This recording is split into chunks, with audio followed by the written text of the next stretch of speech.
What's going on, everybody? It's the Hook Cam back again with another film breakdown. Today we're going to be taking a look at this final drive from the Kansas City Chiefs and a couple of things that I saw throughout the game from the Raiders and something that I think the Chiefs picked up on and how they used that to their advantage on this final drive. Now, before we dive into all that, if you could hit that like button, hit that subscribe button to my channel, The Hook Cam, that would mean the world to me. Any love, any support that I can get, I greatly appreciate. Sorry for the delay on content. I just want to let people know, I've said in the last couple of videos I've made, I'm currently in law school, so we got midterms coming up, and law school just kind of consumed me for a little bit, understandably so.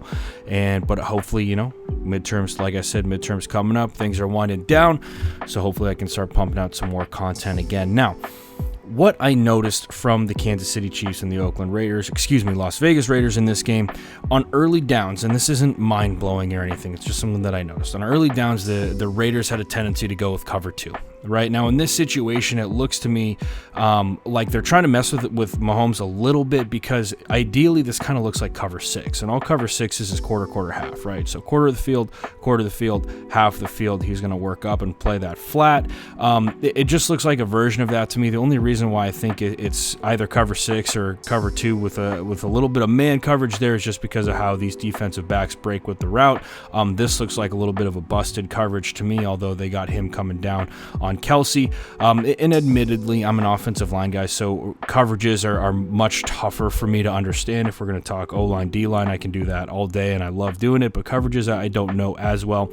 But at the end of the day, what we're seeing is a lot of too high on first down. Now, too high could mean a couple of different things. Cover four, Raiders traditionally, from this game at least, they were either going six or they were going two, and we can see how throughout the game, really, I think the Chiefs adapted to that, and they called accordingly on that last drive. So here is the first play from the final drive here, and all that we're going to get from the Raiders is a really simple Tampa 2. Okay, so we're working to our deep halves of the field with our two safeties, and then our Mike linebacker, our middle of the field player, is going to turn to the field, and he's going to run with that deep threat.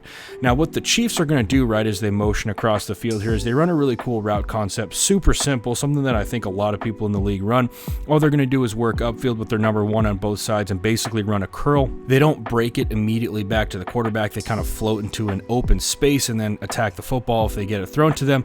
But what, the route that makes it is really this route from number two right here. We can see off the bat that we're bailing with 44, which is what you have to do with Tampa 2, especially when you're playing the Kansas City Chiefs, because they're so fast and they can attack anywhere on the field. 44 bails, so 17 shuts his route down. This is probably an option route for him. He shuts his route down right over where the football was and then gets upfield. And again, that's stuff that we saw a version of earlier in the game. Now, if it's a different coverage, right, if 44 runs with 17, he's probably going to keep that route vertical because he knows that 44 can't hang with him.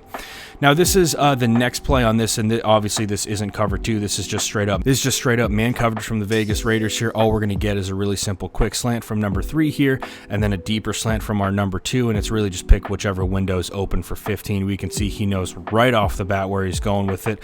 This route usually isn't there. This is 3rd and 1, by the way, and anytime it's 3rd and 1 in the NFL, most of the time, I would say probably over 80%, it's going to be man coverage, some form of that. Mike linebacker right here is going to turn to number three, so you can get a hand on a football or a quick tackle, hoping to, or maybe even pick that football off. But what 15 does is he sees that second window that opens up. We know 20 is working with number three right there. Big completion for a big first down. That was really the closest I really felt to maybe the Chiefs not winning on this last drive. Besides that, I think that they handled it pretty well. This is another 1st and 10, and once again, we're seeing that same look, right? We're pressed on the boundary over here. We're giving a little bit of space up top, playing off coverage, and once again, this looks like cover two to me. They're just trying to, and you have to mess with quarterbacks pre-snap in the NFL. That's the only way that you're going to have a chance.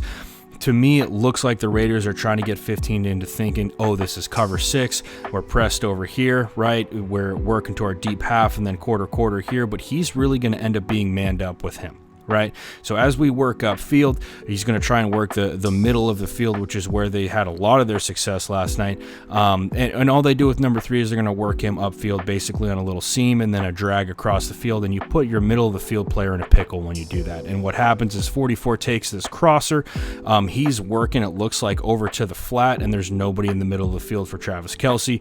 Big completion, and once again, stuff that we saw earlier in the game.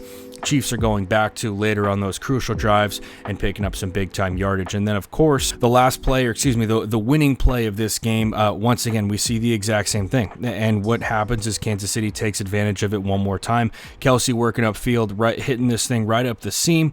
I have some questions about this pass rush that I'll get into in just a second, but Kelce working this thing up the seam, and ideally you have your two safeties back here in their half coverage. But, of course, as we see Mahomes work towards the line of scrimmage, Abrams just leaves this side of the field and Kelce's just running towards grass. I don't understand this move, because this is 100% not what he is supposed to do. And if you're going to do this against anybody, this is the last guy you want to do it against. Really easiest touchdown Patrick Mahomes has ever thrown in his NFL career, as we can see. And as you know, they talked about it a ton last night, so I don't want to berate it. The one thing that I do have a question about is this pass rush, because this made absolutely no sense to me. All that we're going to get is really just everybody rushing to their inside gap. You are begging 15 to break the pocket and go and make a play. And if this pass rush is more dialed in and you keep Patrick Mahomes in the pocket, that play might shake out a little bit differently. So I just have some questions on that. It's super easy for an offensive lineman to block, right? They're working outside in their kick set. As soon as we see this defensive lineman work inside, we're going to pound, step back down, extend our arms, run our feet, run them right into the mosh pit like they do. I mean, there's nobody within 10 yards of Patrick Mahomes. I didn't understand that move from the Vegas Raiders. So, but again, you know, I think it's really cool because we got to see last night things that the Raiders did early in the game that kind of had success. You know, I'm not going to sit here and say that they were stifling Patrick Mahomes. They definitely played a really good game against the Chiefs, and I think these two teams are going to be really competitive for a while to come. But we saw how everything kind of came together, and I thought that was really cool. And a tip of the cap to the Kansas City Chiefs coaching staff, obviously one of the best in the NFL. They do a great job of seeing things and making those adjustments at halftime and putting their guys in the position to win when it matters most. And obviously Patrick Mahomes is as good as he is talent-wise.